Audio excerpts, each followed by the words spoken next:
Kilingan, walang pinoprotektahan, walang kasinungalingan, serbisyong totoo lang. Saksihan bilang pag-alala sa 5 nasawi sa pagsabog ng bus sa EDSA Buendia, Day of Mourning idineklara sa lungsod ng Makati sa Biyernes.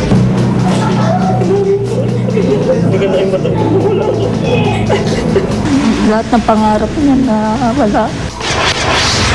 Artist sketch ng 2 suspect sa bus explosion isa sa publiko na bukas.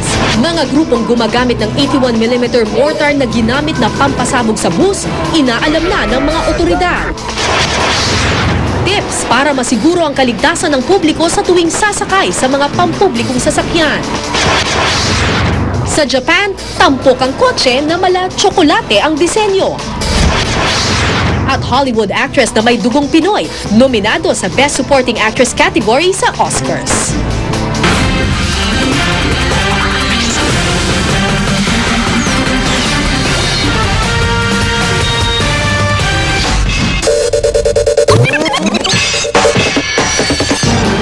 Lalagay sa half-mast ang mga watawat sa Makati sa Biyernes bilang pagluluksa sa 5 namatay sa pagsabog ng bus sa EDSA Buendia. Labis naman ang paghihinagpis at pangungulila ng mga kaanak ng mga nasawi. Narito ang report. Lumabang ka, ganun ang sabi ko sa kanya. Kaya mo yan, alam mo yun. Saksi si Aling Imelda kung maanong pilit na nakipaglaban kay kamatayan ang 22 anyos na anak niyang si Irish Tenyola, isang call center agent. Buhay pa siya nang makuha sa sumabog na bus sa Buendia, Makati, pero binawian din siya ng buhay sa Makati Medical Center kaninang madaling araw. Siya ang ika-5 biktima na nasawi sa pagsabog. Kwento ng kanyang mga kaanak, napaaga raw ang uwi ni Irish kahapon para kunin sanang pinagawa niyang salamin sa mata para sa kanya at sa kanyang ina. Magkasunod namang nasawi ang magkasintahang Johansson J. Reyes at Cristel Ausena na sabay sanang mag-a-apply ng trabaho. Si Jay planong tumulong sa pagpapaaral ng 2 kapatid, kaya naman ganun na lang ang paghihinagpis ng kanyang ina. Lahat ng pangarap niya na wala.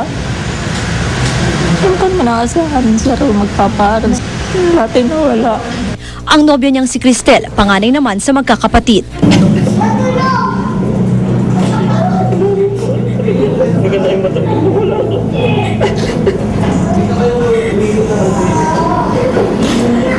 Darling, nasaan ka? Sa mga apo siya po yung... Ikaw po yung panganay. Ikaw yung... Kinitil rin ang pagsabog ang buhay ng padre de pamilyang si Salustiano Marino na nooy galing Parañaque. Hindi ko naman tinignan yung mukha niya eh. Hindi ko kakayahan siguro. Tinignan ko lang saglit yung katawan niya. Nagpapagaling naman sa ospital ng Makati ang ilan pang biktima ng pagsabog, gaya ni Lino Antonio na may asawa at 5 anak sa Bicol na umaasa sa kanya. Bagamat sasailalim sila sa stress debriefing, aminado ang mga doktor na habang buhay nang nakamarka sa mga biktima ang matinding traumang dulot ng pagsabog. The psychological impact may come later. They may go into several stages and you see that later on. Right now, all they're trying to do is recover from their physical injuries. Bilang pag-alala sa 5 buhay na tinapos ng malagim na pagsabog, tineklara ng Day of Mourning o Araw ng Pagluluksa ang Biyernes sa Makati. Para sa saksi, Ruth Cabal nag-uulat.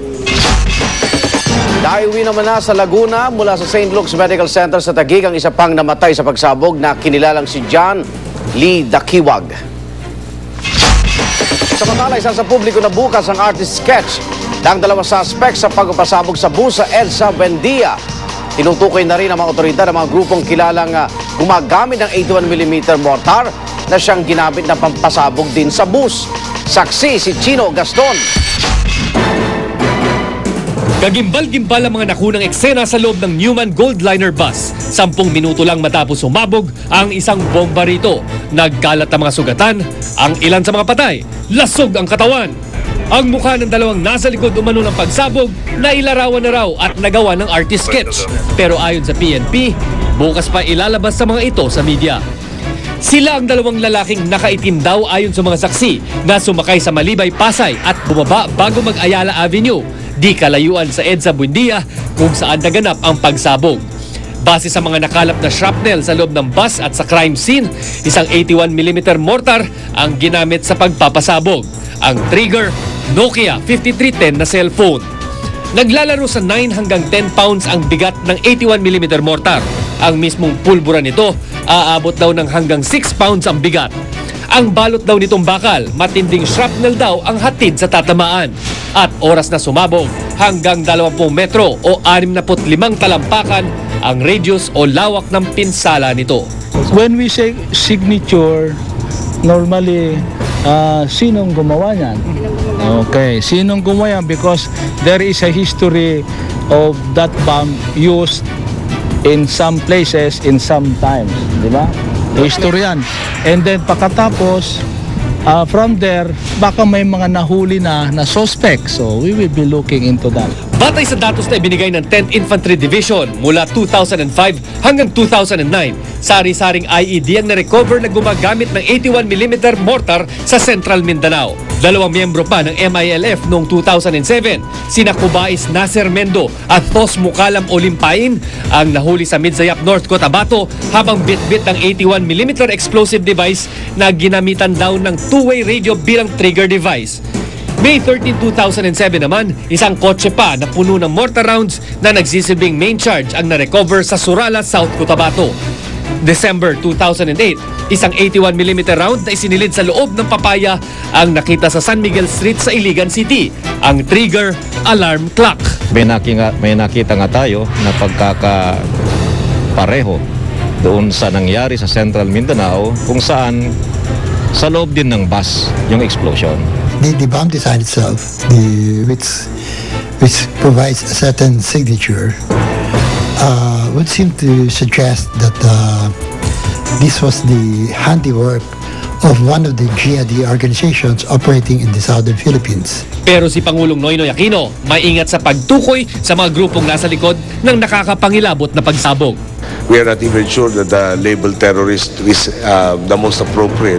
There are certain sectors that are saying it might be an extortionist group. Bagamat hindi namang diretsahang tinutukoy ang grupong MILF, agad itinangging sangkot sila sa pagpapasabog ng bus sa EDSA Buendia. Ayon sa spokesman ng MILF na si Aid Gabalu, wala raw dahilan para gawin ito ng kanilang grupo na handang bumalik sa peace talks sa gobyerno ngayong Pebrero. Batay sa Terrorism Risk Index, ika-8 na ang Pilipinas sa mga pinakadelikadong bansa sa buong mundo. Chino Gaston ang inyong saksi. Pinag-aaralan na ng mga otoridad ang lahat ng posibleng motibo sa naganap na pagsabog ng bus sa EDSA Buendia. Bukod sa terorismo, sinisilip na rin ang destabilisasyon at maging extortion. Saksi si Teresa Andrada.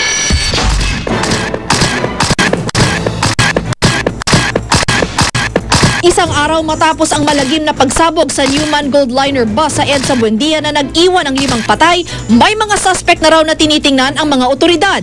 Tinalakayan sa 3 oras na emergency meeting na ipinatawag ng DILG kasama ang NAPOLCOM, mga kinatawan ng Palasyo, DOJ at National Intelligence Coordinating Agency o NICA.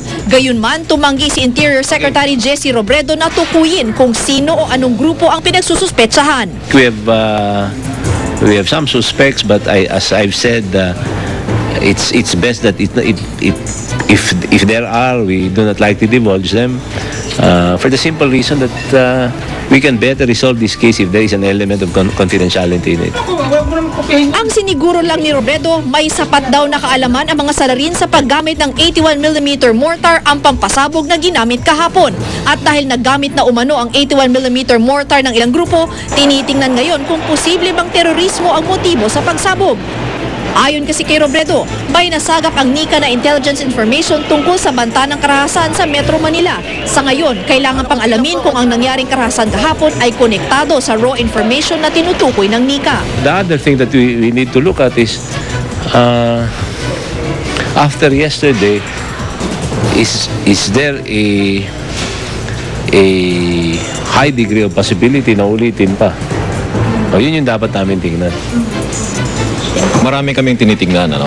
We are not just concentrating on one particular group now, but we would rather na lahat ng pwedeng maimbestigahan or ma-include dun sa initial na mga suspects ay sinasama natin.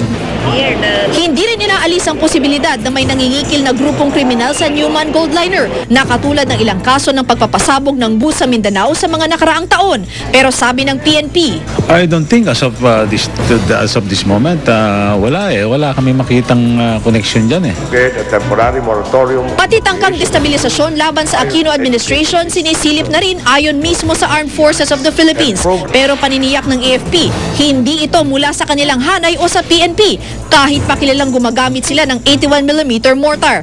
Posible naman daw kasi itong mabili sa black market. Our borders are porous, no? And this would be available in the black market if ever you have the funds to procure it. Ang suspect ng AFP, Traditional enemies of the state includes also